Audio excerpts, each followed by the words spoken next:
na yung pag-ibig? Ano ba yung parang love na binigyan? Nararamdaman mo na. Diba, Kelly? Nararamdaman mo na. Then, mga ilang months na lumipas, parang nagbago. Oo, nagbago. Isang iglap lang. Kaya walang kasiguraduhan. Lalong-lalo na sa mga edad mo, Kelly.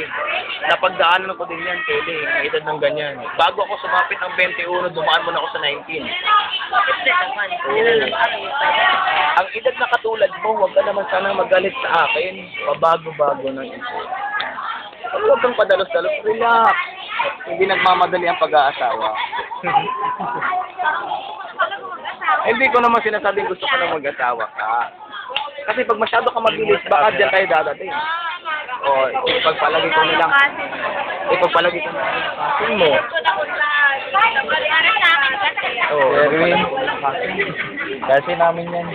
Oo, dito mo na yan. Never naman nagkulang sa akin ng mga magulang ko. Alam mo, yung mga magulang, oo, nandyan na nga sila. Pangangaral, nagaganyan. Anong magagawa nila kung gagawin mo yan talaga? Wala. Hindi, no?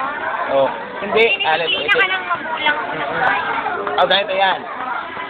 Ganun nga ang paggagawa ng magulang mo. Sakto ka sa pangangaral, sa mga advices, ganyan-ganyan. Anong magagawa nila kung ganyan talaga ang gagawin mo? Tingnan mo si Shai. Oh, alam mo naman si Shai. Minimize your voice. Minimize your voice. Iba-iba ang personality.